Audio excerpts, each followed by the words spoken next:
Good afternoon and welcome to week 6. As you can see, I have different background. I am in Europe this week, currently in the Netherlands, so you can kind of see.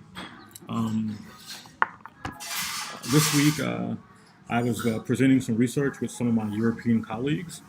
So really excited to share with them my new findings, but definitely wanted to check in with you all concerning this week's class, and also to provide you with some feedback and some tips moving forward. So as you know, this week you have a new case study that's due. Please use my feedback that you'll get from case study number 2 and also for feedback you got for case study number 1. It'll be really important to adhere to that feedback. Also, what I wanted to also let you know is that many of you are not, some of you are not adhering to the guidelines that are in the rubric. If you want 100 on the case study, sit down with the rubric and go from it from step 1 all the way to the end. Keep in mind also that uh, executive summary and the references are not included in the count for your case study in terms of the page count.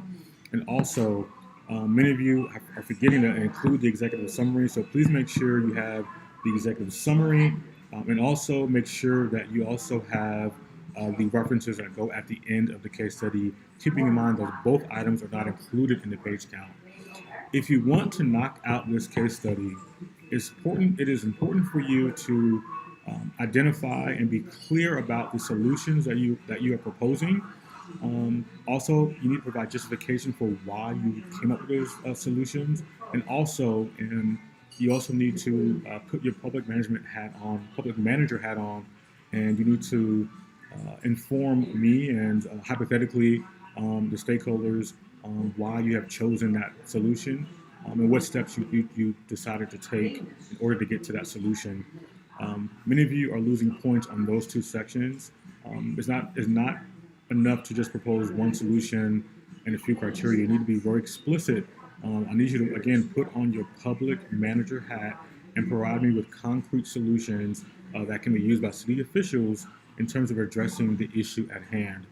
If you can do that and then justify why your one solution is the one they should follow, you will knock out this assignment. Also, many of you had some technical difficulties in week 5. Remember that Blackboard will always send out information concerning any outages or shutdowns. It's important for you to mark those on your calendars. I do not anticipate any more outages or any more technical difficulties, but if they do happen, please let me know and we can work through those accordingly.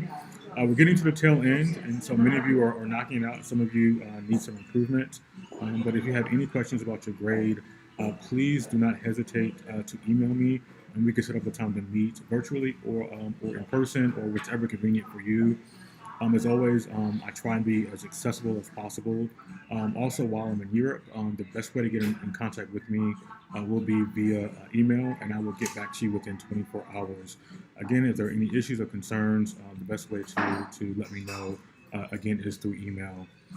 Also, you'll notice that in week 6, there is a self-analysis for fun. I am turning that into extra credit for those of you who want to use it to go towards your final grade. So it will be worth 50 points, and that 50 points will be added on top of your grade when I do grade calculations at the end of the summer. So again, use that as an opportunity to earn some extra credit, keeping in mind that the extra credit should still adhere to the discussion forum guidelines. So in terms of word count and responding to 2 other classmates. I think that's all that's on my list for this week. Also, you'll notice that I think in week 7, week 8, you'll have a simulation. I will be breaking you up into groups, and we'll be sending out an email with additional detail on how we will handle the simulation. No more quizzes. So quiz number 3 was your last one. And I should have those grades up by the end of today, your time. I hope all is well. And if you have any questions, feel free to shoot me an email.